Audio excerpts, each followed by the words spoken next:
Well, good morning and welcome to the OneAscent Market Update for Q2 2023. My name is Cole Pearson. I'm the President of Investment Solutions here at OneAscent. Thankful to have you with us. Thankful to have our great speakers with us as well. This is a call that we do every quarter on the third Tuesday of the month at 10 o'clock a.m. Many of you have been joining us for years now, so thank you for being with us again. I'm excited to introduce our speakers today. Again, my name is Cole Pearson. I'll serve as our host and moderator. But very grateful to be joined by Stephen Liberatore, who I'll introduce in a little more detail in a moment, as well as our own Nathan Willis, our Director of Portfolio Strategy. We're going to talk about a few things today. We're going to do a quick recap on performance for the quarter and put that in context of last year. And then I'll introduce Stephen. Stephen will give really an overview and some updates on what's happening in fixed income.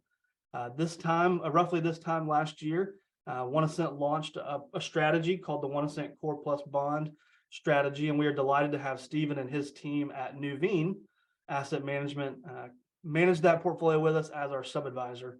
And then at the end of our time, Nathan will tie it all together. We will hear a lot about what's happening in fixed income, but Nathan will help bring us back to the 30,000-foot view so that we can talk about what's going on perhaps in your portfolio or the portfolio of clients that you steward. If you have questions throughout the call, you can use the chat functionality here in Zoom. You also can send those by email, info@oneascent.com. And we hope to get to all of those questions. And then just a reminder to go ahead and put on your calendar our next call, as I said, every third Tuesday of the quarter at 10 a.m. Central. So that'll be July 18th. And we look forward to seeing you there. Well, as we jump in and get started, just a quick recap of market returns of performance. The first quarter of 2023 had very strong returns for both stocks and bonds. You can see those there on the left, which was thankfully a stark contrast to 2022. Many of you have felt that, and we all felt that we're very grateful for Q1 turning out a little differently than the full year of last year. Last year, inflation triggered high interest rates, which triggered a lot of those losses. If we look a layer maybe inside of that and break out that section there on the left, the S&P 500, you can see for the quarter was up 7.5%. Last year for the full year was down 18%. When you look inside of the S&P 500 and look at growth stocks and value stocks, you can see that there was a reversal. So last year, growth stocks were hurt significantly more than value stocks, but that has flipped so far in this quarter, where growth stocks are up 13.8%, value stocks up roughly 1%. You can see that all the way down into fixed income. Last year, just a quick note, not many times do both bonds and stocks go down for a full calendar year. Last year was certainly one of those where fixed income was hurt, but this year off to a good start. And so that's why it's timely. Excited to have Stephen Liberatore with us, and we'll introduce him in just a moment. But just a quick recap on market returns. Put that into perspective for our models, the allocations that we run. We've been running now for over 6 years.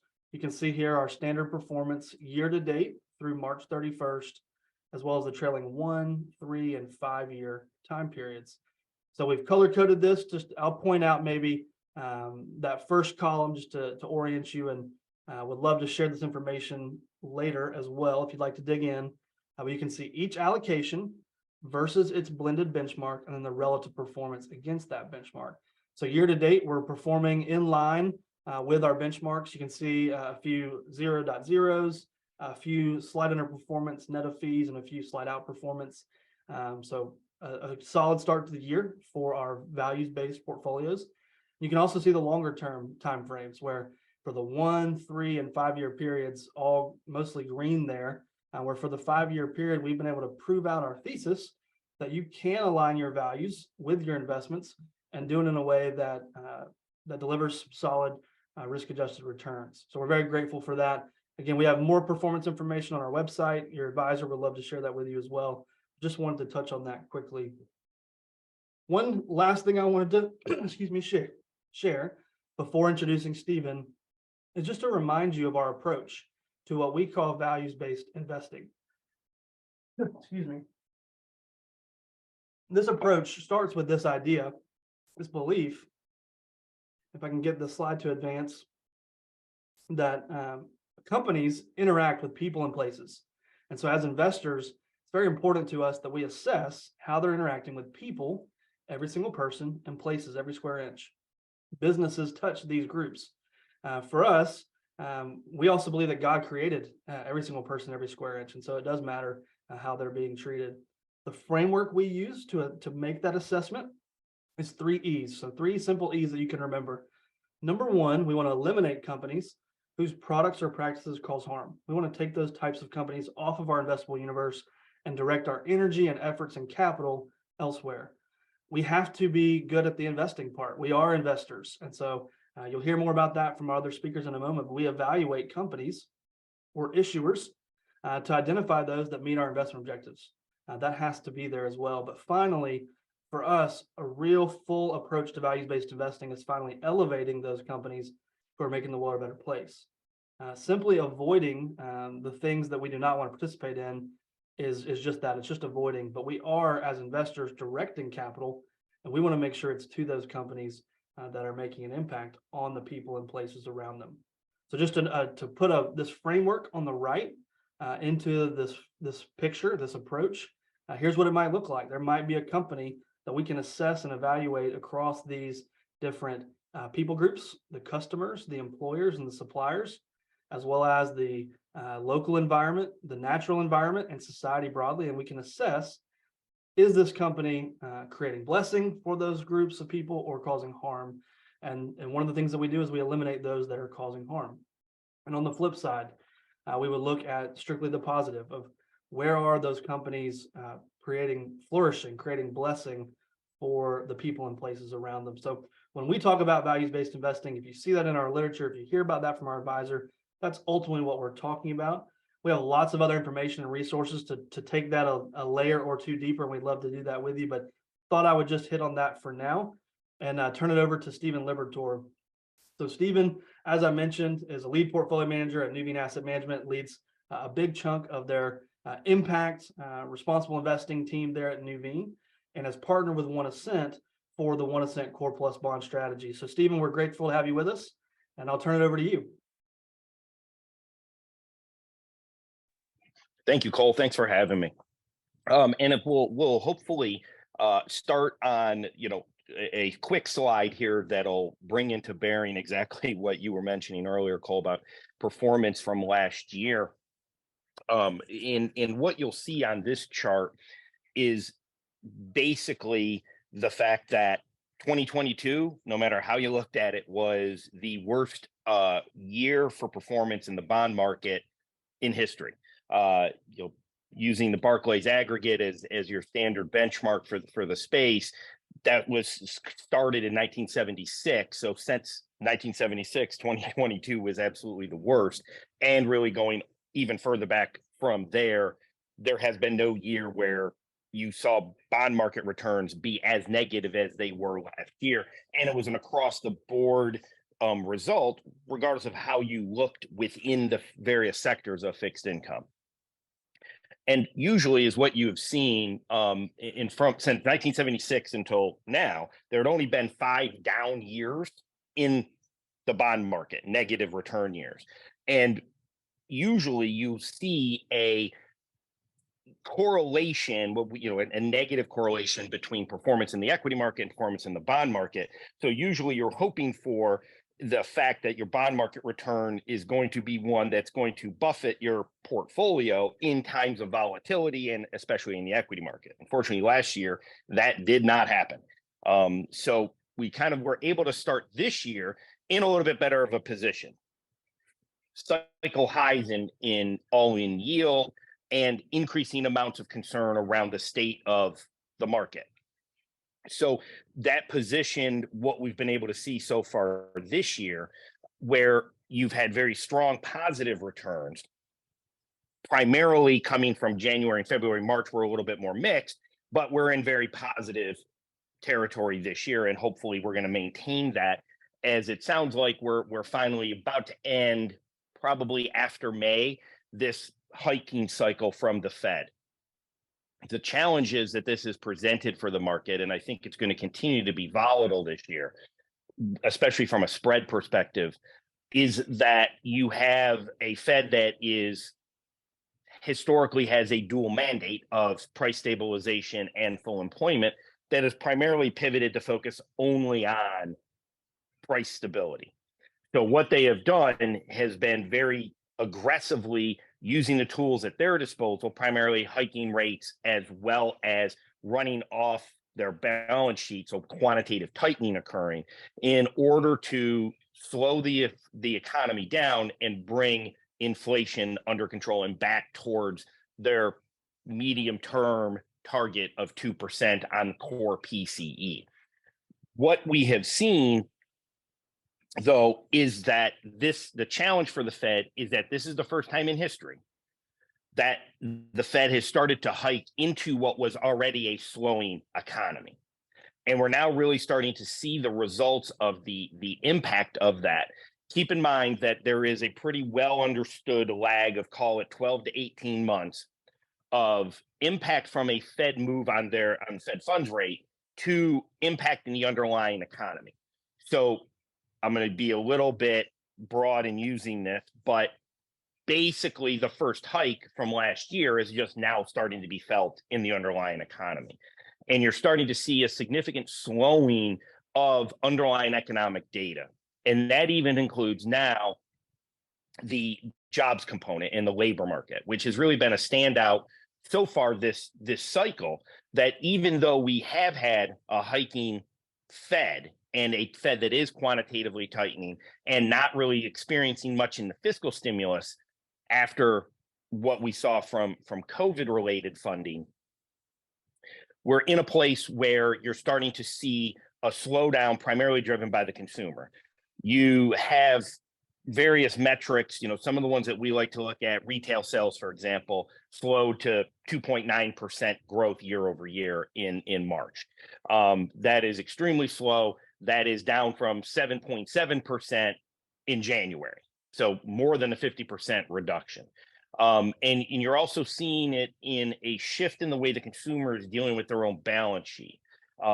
This reduction in retail sales has corresponded with an increasing amount of the savings rate. So we're seeing consumers really look at, instead of spending, trying to build back the reserves that they had primarily spent down to deal with the fact that they've had negative average hourly earnings growth on a real basis, and have had to utilize the balance sheet strength that they had going into the pandemic in order to just maintain their current lifestyle, due to the fact of inflation really hurting them from an income perspective. You now are also starting to see that retail sales number filter through to the labor market. So still very positive, 236,000 jobs were created in March. That's a positive. Unfortunately, a lot of that was driven by government hiring, as their balance sheets have gotten stronger in the past couple of years as well. And a lot of it is education, tied to education, which obviously is a long-term positive investment in the economy. But you're really seeing a much slower growth of job creation in the private market. And to the point where you're down almost 40% on a quarter-over-quarter basis, and on a quarter-over-quarter basis annualized. So you're now looking at being down in a way that is helping to rebalance the labor market. And that's now filtering through to average hourly earnings growth, which has slowed pretty materially as well. And as such, because we still have some lingering persistent inflation, you still are experiencing negative average hourly earnings growth, which unfortunately is a general leading indicator and a precursor for future economic growth. So all of that being said, it's looking like the economy is starting to slow and it's consolidating itself, and it's just now starting to experience the effects of the Fed rate hikes. And what we're expecting to see for the rest of the year is the Fed is going to raise in May, and I think that's going to be it for this cycle. Now, multiple Fed voting members of the Fed have come out and said that what they want to do is hike to terminal, which we believe is now going to be 5 to 5.25 as terminal, and then leave that rate there for quote unquote, a material period of time, which most people have translated into being at least 1 year. So think of 2Q of 2024, at which point they would revisit where this level was. However, I don't think they're going to be able to do that. Forward Fed fund futures are depicting by the end of the year almost 100 basis points of cuts. And that is because of this slowing underlying economic data and the fact that inflation is starting to come down more rapidly. It is still much higher than where the Fed would like it to be, but you're starting to see on shorter term data series, quarter over quarter, core PCE is already under 3% on a growth basis. Core CPI is slowed. And importantly, the most important feature that came out of the recent CPI numbers was the fact that we are now finally starting to see the impact of slowing inflation for shelter costs. Now, one of the critiques for the Fed has been in their approach has been the fact that they have been hiking, again, into a slowing economy, but also hiking when they know some of the underlying data that they're relying upon has a lag effect. And if you think about the way that inflation is calculated for shelter, there is generally a 12-month lag because the way that they're calculating it looks at rent rolls, which change, generally speaking, on an annualized basis. So we're now just starting to see that number come down. So when you take that into account, you're also then factoring in a consumer that appears to be slowing. And unfortunately, with a jobs market and a labor market that is also materially slowed. So the expectation for the market is that the Fed will have to start cutting rates soon and basically reintroduce their focus on a dual mandate, that they can't just continually focus on price stability at the expense of the underlying economy. So it's going to be a much more volatile year, I think, simply because we're going to have these competing forces where the Fed is going to want to continue to see material improvement in inflation, but they're going to also simultaneously have to address the fact that the economy is slowing and that there will be a negative ramification to labor and overall growth. So I think we're going to see certainly a more volatile period of time here in 2023. But hopefully what that does is generally tied to seeing lower rates, which obviously is a positive for performance and for driving returns relative to certainly what we saw last year. But I think spreads are going to stay more volatile, and I think you're going to want to continue to be up in quality within your positioning. And that kind of leads us to the next slide. And really just want to explain how we look at and how we approach construction of the portfolio. So we are long-term investors that are focused on relative value and driving excess return over time. And we combine a top-down view with a bottoms-up approach. So we have a lot of discussion on team around macro events and how we believe those macro events are going to affect portfolio construction and portfolio process. And then that informs how we want to build the portfolio from the bottom up in order to construct a portfolio that's going to perform well, regardless of the market environment. And so we have we have 150 people on team, where myself as the lead PM, I am responsible for all risk and allocations within the portfolio. And then I'm also the sector PM for those sectors where I have an expertise, which are rates, agencies, and credit. And then I work with and lever our 3 structured PMs who are experts in ABS, CMBS, and MBS, so asset-backed securities, commercial mortgage-backed securities, and mortgage-backed securities, to help profile and position those parts of the portfolio. And what we're trying to do is really exploit market inefficiency. The fixed income market is an over-the-counter market. So it is unlike the equity market where you have people making bids and offers and that are able to actually execute at those levels.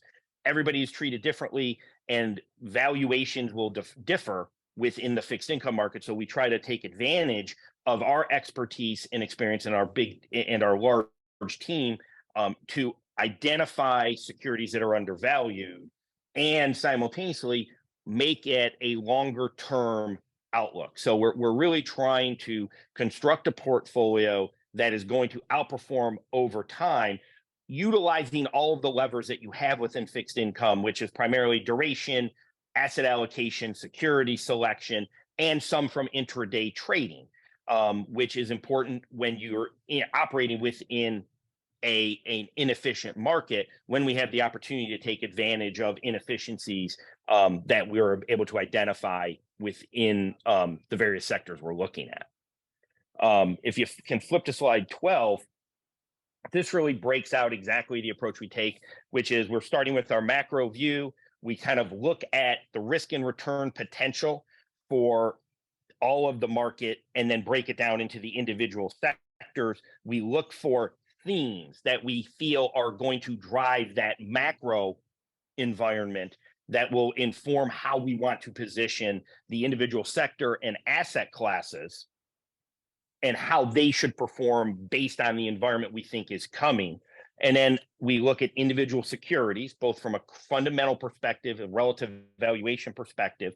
And then we identify the impact that these particular securities could have within the portfolio.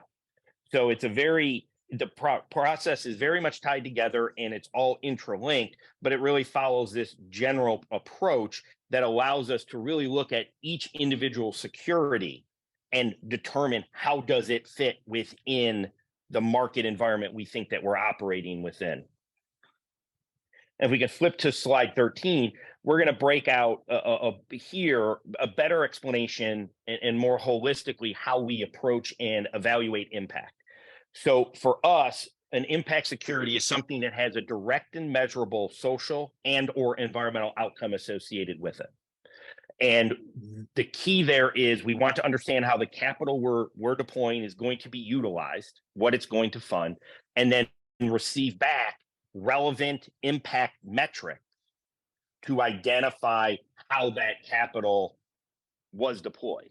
And what we're really trying to do at the end of the day is, and the reason we focus on this now is not only because this is a critical, it's critical to be able to deploy capital in a way that we know not just has a financial outcome, but has the ability to change the way people's lives are being led and how the world is operating. And as Cole said, we wholeheartedly believe that these are intricately linked and they can be done simultaneously. And if anything, they support better long run performance. And we think that especially in fixed income, because when we're looking at individual issuers, what we're doing is trying to identify stability of free cash flow. And that's really the key, is how can we find issuers and issues that will have a better free cash flow stability profile going forward. Because in fixed income, it's an asymmetric payoff asset class. And as such, the stability of cash flow and free cash flow especially directly relates to how we can perform in the long run, because within fixed, you don't outperform by picking winners, you outperform by avoiding the loser. And avoiding losers is really tied directly, again, to this analysis of stability of free cash flow.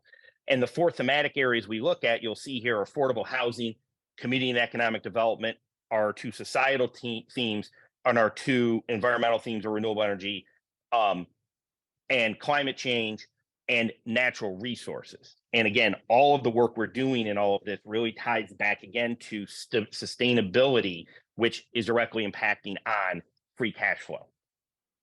The next slide on 14 kind of gives you a setup of how we approach it. We have an investment committee, which I sit on. We discuss broader themes and get a better sense of relative value from all the lead portfolio managers and how they're constructing their portfolios. Then as the lead, I'm again responsible for risk allocation and asset allocation and risk budgeting. And then I work with our analysts, our sector PMs, and our traders to identify and construct the portfolio that we think is going to perform well based on the performance environment that we think we're entering. And if we can flip to slide 15, these just gives you some of the market characteristics that we have here. As you can see, first quarter was obviously a very strong quarter, as I mentioned. It was more of a risk-on type of quarter for non-securitized products, and the non-securitized products were the ones that were really more negatively impacted by what we saw from the banking crisis of Silicon Valley and Signature Bank failing, and an increasing concern around the fact that when those two banks are going to be liquidated by the FDIC, that could increase the amount of MBS product that'll be sold into the market, which could negatively, and knowing that it's lower coupon, non-production type of coupons, knowing that there isn't as much demand for those could reduce demand for what's being sold and negatively impact valuations across the board. But also because we had a pretty strong rate rally, which also threw off a lot of prepayment models. So duration wasn't exactly known, and it kind of whipped around a little bit. And then also on the CMBS side, negative there was a growing concern around the viability of refinancing for a lot of commercial mortgage debt that is coming up, especially in the office space in non-tier one markets where there may be a slower return to the office than what's going on in maybe some of the top tier markets. On slide 16, you'll see how we're managing this portfolio roughly. You'll see an overweight again to spread sectors and an underweight to treasuries, but it is a very high quality portfolio, and the portfolio positioning is flatter on the yield curve because again we've been talking about a more aggressive Fed and more rate hikes than I think the market originally was anticipating. So that's created concern about future economic growth, which has created an inverted yield curve. So you've wanted to be flatter there. We probably can skip 17, and I'll skip over. I just realized I'm probably talking way too much. Unfortunately, I can talk about this stuff all day. I just wanted to give you some examples of some of the investments that you'll see within this portfolio. And the first one is a blue bond. So think of a green bond is a bond whose proceeds are utilized to fund environmentally beneficial projects terrestrially. A blue bond funds environmentally beneficial projects that are marine based. So in this particular case, this is the Barbados blue bond, where the purpose of this was to reduce debt service costs to Barbados in exchange for them supporting the conservation of at least 30% of their marine spatial area. So this is what is called a debt for nature swap, and it's become a new financing tool to drive investment into marine-based opportunities. The next slide here shows you a CMBS security from Starwood, and this is an example of an affordable housing investment that we made, where this was a portfolio of 12 multifamily properties, primarily in Florida, where it's targeting individuals who earned less than 60% of the area median income.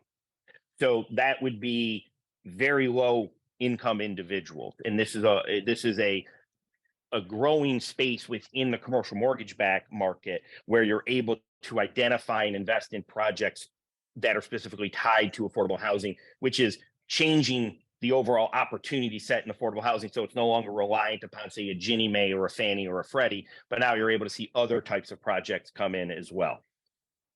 The next slide, similar concept. This is another CMBS security for affordable housing that actually is a Freddie issuer, and these are again targeted to people who are low or very low income individual. And then the last couple, I'll bring the conservation fund. This is an investment in an issuer whose purpose is to preserving the most at-risk lands and waters in the country, and that's they've conserved over 750,000 acres of land, and simultaneously helped to create jobs while providing conservation of woodlands across the country. And then the last example is something that we would consider to be in our community and economic development pool, which is providing broadband support or broadband access to rural counties in Wisconsin, 7 rural counties in Wisconsin.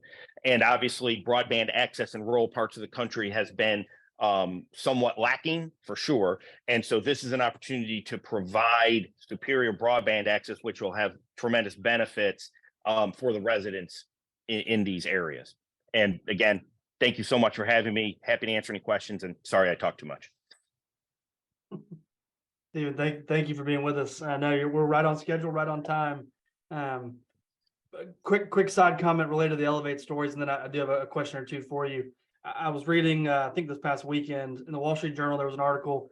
I'm going to butcher the headline, but something to the effect of investors are rediscovering or having to relearn bonds. And it just hit me as you're sharing some of these examples. When we talk about values-based investing, a lot of our clients, a lot of advisors think about the equity markets. They like the equity markets, but man, in fixed income with that direct and measurable concept, the fact that we are lending directly to issuers who are putting those, that capital to a direct use of proceeds, there's a very compelling and powerful story there that isn't told enough and is often overlooked. So we're very grateful for you and the team, and not only the high caliber of your 150 team members that you mentioned and the work that you do, but also aligning with us on our passion and our mission to elevate companies and capital and culture around us. So thank you for that.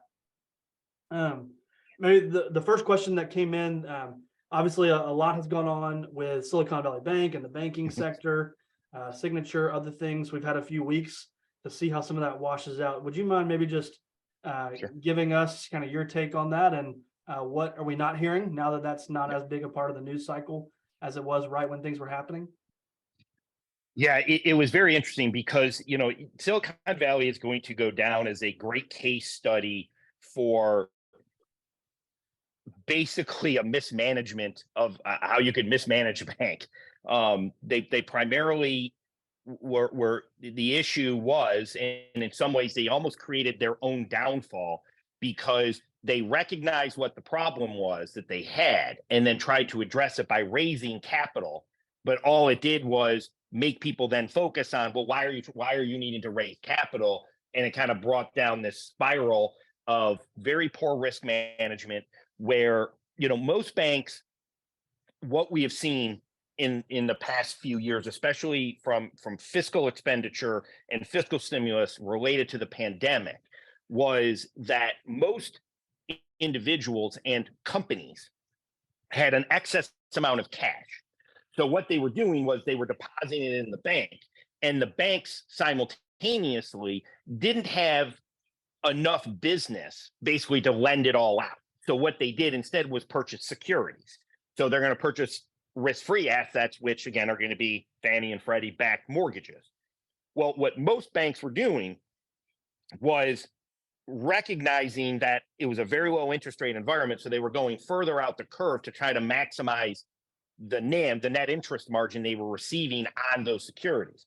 But almost all banks, except for maybe apparently a couple, had a pretty robust hedging process in place so as to not put themselves at risk of what exactly transpired at Signature and at Silicon Valley, which was a more aggressive hiking Fed brought down the value of your longer dated mortgage securities if you had left them in a fixed rate vehicle. Most banks had hedged back to floating so that the hiking of rates would offset the decrease in the valuation of the fixed component of that transaction. And as such, they had a large mark-to-market loss on their books. Now, you could argue that there was really no credit risk there simply because it was in Fannie and Freddie guaranteed paper, but there was a time issue to recouping those losses. And ultimately, people got spooked, and it became your classic run on the bank. And the true irony of it all is that this is a bank that has been around for 50 years roughly, who primarily served technology and venture capital companies on the West Coast and their founders. And what's really the true irony is that for 50 years, basically Silicon Valley was funding people who couldn't get loans anywhere else. But when the bank needed them not to pull out their deposits, they didn't, they still did. So it's a very ironic situation around how these banks negatively operated, and yet they couldn't count on clients that they had been, that they had primarily served for 50 years. This has led to a concern around a potential hiking or tightening of lending standards. So, and we're starting to see that come through. I think something that's not usually thought of as being a high quality data point or a high impact data point in the market is the lending survey that banks provide information into. And that's going to be coming out in the next couple of weeks. It's going to be very interesting to see what the process of reevaluating your lending standards is going to mean for the market as a whole. And if we are seeing a tightening of lending standards, that's going to put further pressure on the economy in the nature of how it could more rapidly even flow from where we are today. Helpful. Thank you. Well, maybe in the interest of time, we'll need to move on. But Stephen, thank you again for your partnership. Thank you for being with us this morning and sharing your wisdom from the road. We'll move on to our next speaker in our next session. But Stephen, wanted to thank you just one more time again. My thanks to you for having me. I appreciate it. Have a good day. God bless. All right. As we move to the final portion of our close, as we always do, we'll kind of try to tie all this together. What does this mean for me is really the question we're trying to solve. What does it mean for you? And so I'm delighted to welcome Nathan Willis, our Director of Portfolio Strategy, to the call. Nathan leads our Asset Allocation Committee and our Manager Selection Committee, who helps take some of the work and some of the things that you got to just hear from Stephen and tie it all together into a portfolio. So Nathan, thanks for being with us. Thanks, Cole. And I spent a lot of time with the Nuveen folks, and every time I do, I'm struck by how much positive good you can do with impact in the bond side of things. And so it's always really good to talk with Stephen and hear his wisdom. We are going to try and tie it all together, and we're going to take you through things fairly quickly. So what we're going to do here is start off with an overview of the markets in the first quarter and some historical context around that. Then we're going to walk through our navigator process and develop our investment outlook. And then we're going to make it practical and answer the question, what should I do with my portfolio? And I'll tell you what we're doing with our portfolios. So first, let's talk about market returns for the first quarter. As you can see, things really rebounded. We already talked about this. Bonds did well and stocks did great. And in particular, the best performers were large cap stocks, either US or international, right? And so large cap stocks have kind of gained again after really getting hurt last year. And this is a common theme since 2008. If we expand and show 3-year, 10-year, and even 20-year annual returns, and we look at the large cap portion of the portfolio, we can see that over the last 3 years, which this starts essentially at the bottom of the market turmoil during the COVID crisis in March 31st of 2020, large cap stocks have been the biggest beneficiary coming out of that. Similarly, large cap stocks were by far the biggest beneficiary over the last 10 years. So that kind of can be thought of as the period coming out of the global financial crisis and the Fed quantitative easing period. Then if we look, though, at longer term returns and we incorporate even that fantastic 10-year returns for the S&P 500, the long run cautions us a little bit against just relying on the S&P 500 for diversification. The long run returns suggest that we want to kind of be a little bit more diversified. So what I'm going to do is I'm going to break that down into the 2 different decades that encompass the last 20 years. So we can see the S&P 500 was the big winner over the last decade, but in terms of stock categories, the decade prior, it was the worst out of the asset classes we follow here. So large cap was worse than small cap, and large cap US was worse than international and emerging markets. So it's important to think about the fact that we need to maintain a diversified portfolio.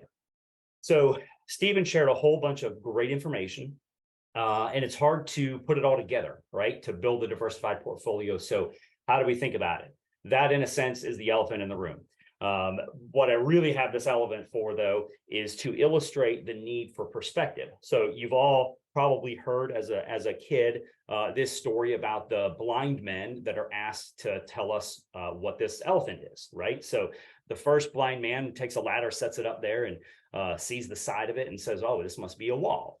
The second one maybe gets sprayed on, but he comes up to the nose and says, "Well, this probably is a hose." The third one grabs onto the leg and says it's got to be a tree. And then finally, the last one sees the tail wagging around and maybe the frayed end and says this has got to be a rope. And so they're all wrong because they didn't have the big picture, right? And so what we're trying to do is have a good big picture framework of the investment market.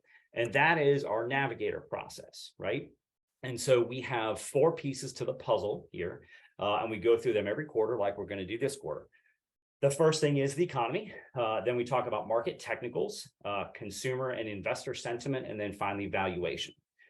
So we're going to jump right in with the bad news, which is that the economy is negative in our view right now. So let's talk about how. Stephen talked about the fact that it's been getting harder for banks or harder for people to borrow, and we're expecting this loan officer survey in a couple of weeks to come out and show that. And this is another way of looking at this same data. This is a chart that's focused on small firms, right? So Silicon Valley Bank was a little bit of a smaller deposit base and had even a greater effect or greater concern in the market on other smaller banks. And obviously smaller banks serve smaller companies. And so this kind of illustrates the pullback in lending that's happened in terms of it getting harder and harder, as hard as it's been really since the financial crisis, at least, for small firms to get funding. Now, this is going to lower inflation, which I note here. However, it's also going to slow the economy. And we've talked about the fact that we're probably going into a recession. And what remains to be seen is how bad that recession is going to be. Well, this data on this slide here helps us think about this. These are 2 surveys. The dark blue line is a survey of manufacturing activity, and the lighter blue line is a survey of services activity. So this kind of encompasses much of the economy. And you can see that the manufacturing sector is solidly in contraction, and it's contracting or shrinking when it's below 50. This is a kind of chart that's called the diffusion index. So above 50 means that it's growing, and below 50 means it's shrinking. Well, the services sector isn't quite contracting, but it looks like it's almost there. And so what does that mean? That means that earnings are going down. Okay, so this is a chart of that. This covers the first quarter. So from December 31st through March 31st, the solid dark blue line shows that earnings estimates started out the year at $230 a share for the S&P 500 and have dropped about 5% already to just over $220 a share. Now, you might think, well, why is that other line moving up? Because that other line, the dotted line, is the stock market. Why would the stock market be moving up a few percent when its earnings estimates are moving down a few percent? We'll talk about that a little bit in the technicals, but I think one of the things Steve talked about shed some light on this.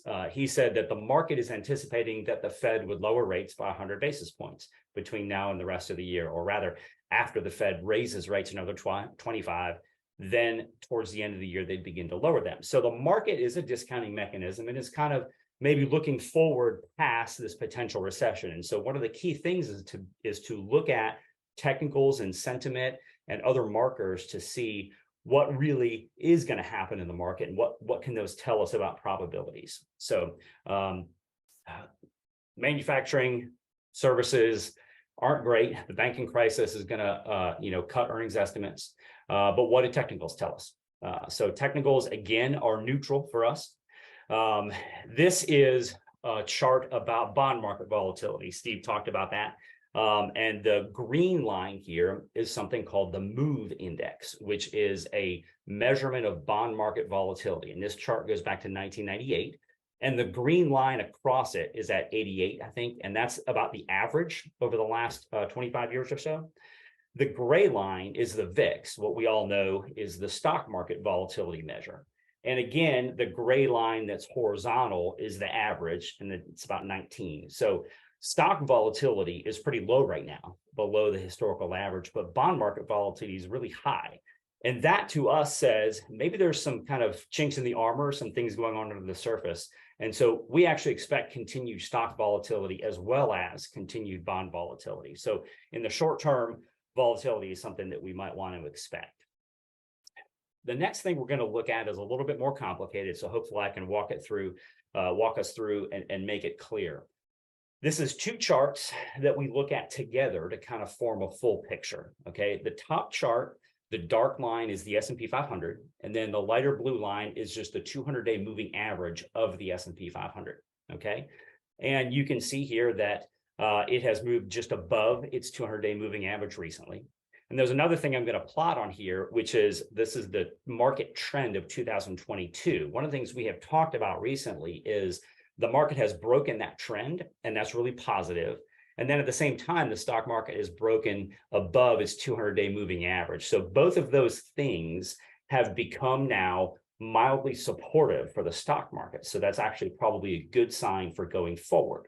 But what we want to do is we want to look at some other things to confirm that. And so the chart below helps us do that. And this is the New York Stock Exchange cumulative advanced decline line, which sounds very complicated, but it's just a measure of market breadth. So when it's going up, it means more stocks are participating. And when it's going down, it means the rally is kind of narrow and not maybe as healthy. And so let's just kind of look at the trajectory, what's happened since pre-COVID. So leading up to COVID, there was a pretty strong uptrend, kind of got killed during COVID. But then after COVID, there was a really strong uptrend through about the middle of 2021. Now, the market continued going higher through the end of 2021, but market breadth started declining. And that was a disconnect. And that kind of led us to the fact that we had a pretty bad down market in 2022 that everybody remembers.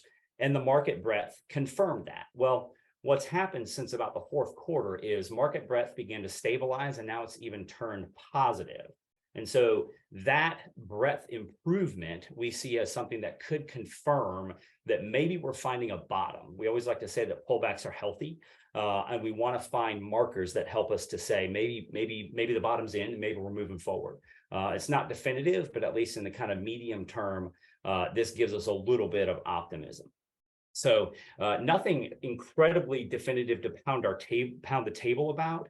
And there's likely to be more volatility, but technicals appear to be neutral.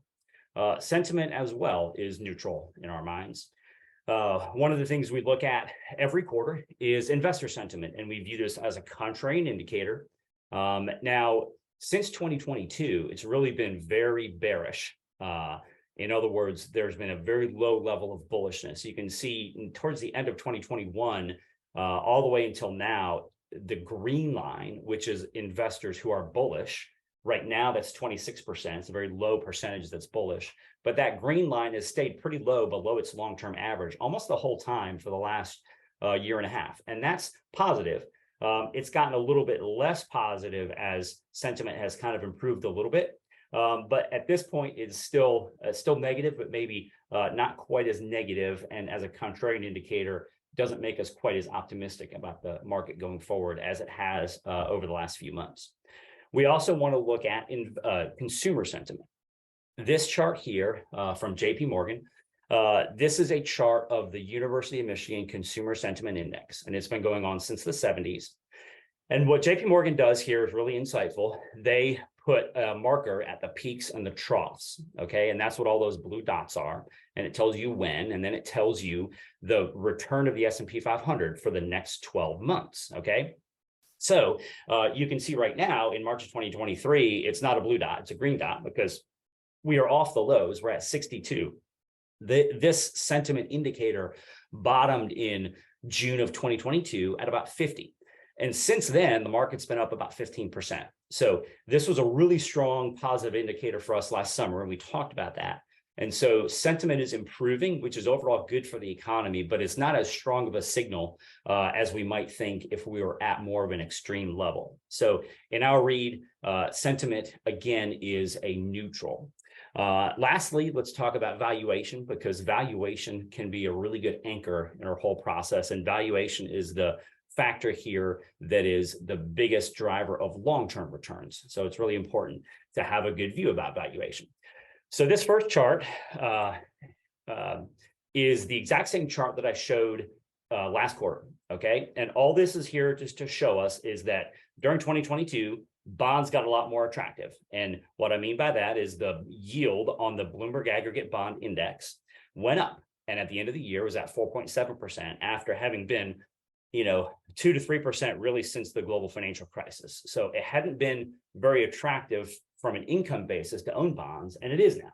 Okay. At the same time, in 2022, stocks got a lot cheaper, right? And they got a lot more attractive. The PE ratio went down to 17.4. Now, both of those have gotten a little bit less cheap this year as markets have been improving. But what I want to do also is take another look at this to compare stocks and bonds to each other. So what we're going to do now is take the S&P 500 PE ratio and flip it on its head. And so we're going to look at the EP ratio, right? Or the earnings to price ratio. And we call this the earnings yield.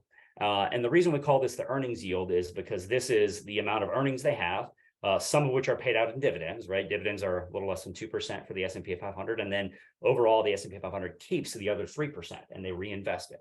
And that is actually a pretty good comparison to bonds. Okay. So right now, stocks are yielding on an earnings basis about 5%, and bonds are yielding 4.4%. And that is a number that has a name, and the name for that number is the equity risk premium. Okay. And so what I've done is I've added the equity risk premium to this slide. And so what this means is you can measure the difference between stocks yield and bond yields. Now, stocks should, in general, have a higher earnings yield than bonds, right? Because they're a lot more volatile. But at the same time, you're hoping that stocks grow. So you're willing to accept that volatility, whereas that bond yield you get is pretty much going to stay the same. Now, so what we want to do is compare to where it is today versus history. And so where it is today is 0.6, right? So stocks are earning 5% and bonds are earning 4.4%. And that corresponds with that blue line that goes across the bottom chart, which is the difference between stocks minus bonds yields. Okay. Now, one of the things you can note here is that it is the equity risk premium rather is as low as it's been since 2007. So what that means is bonds are as attractive relative to stocks than they've been since before the global financial crisis.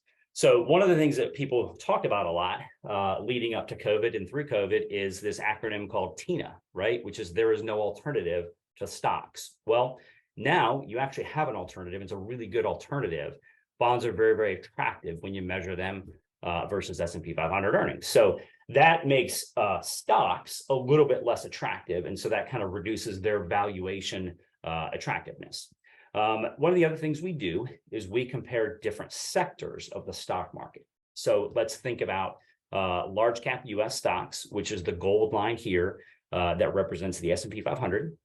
And then let's compare that to the other things we could do. So we can invest outside the US, and that's represented by the dark blue line of the Morgan Stanley EFI, everything outside of the US. And then let's also compare it to small cap stocks. The Russell 2000 of small cap stocks is the lighter blue. And you can see what happened. Everything got really cheap in 2008, right? It was a great time to buy stocks.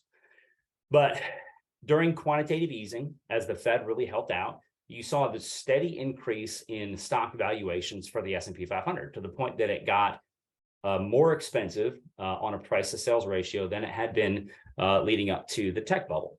But in the international and the small cap markets, which benefited a little bit less from quantitative easing and a little bit less kind of coincidentally from index fund flows, you kind of put those two together and you saw this huge increase in valuations for large cap stocks, but it kind of left everything else behind. So international and small cap stocks had slightly growing valuations during a really good economy, but they were, a lot more stable. Okay. And so today, even though they've all pulled back, there's still a big gap between small cap and international stocks relative to large cap stocks. They remain cheaper than the S&P 500. And so that's something we've talked about and we'll probably continue to talk about. So that leaves us with valuation that is, in general, all told, very much neutral. So, well, I look at this chart and I see one red and a bunch of yellows, and I've probably made you all pretty depressed, right? So how can we be positive, or how can we think anything except run for the hills? Two things on that. First, all three of these that are neutral have a couple of positives or things that might be starting to turn positive. I mentioned the technicals. There's some things that are kind of coming there. The sentiment isn't really negative, but it's not super positive. And valuation, the fact that bonds are attractive is something that's really sensible. And the fact that small caps and international stocks are relatively attractive is positive as well.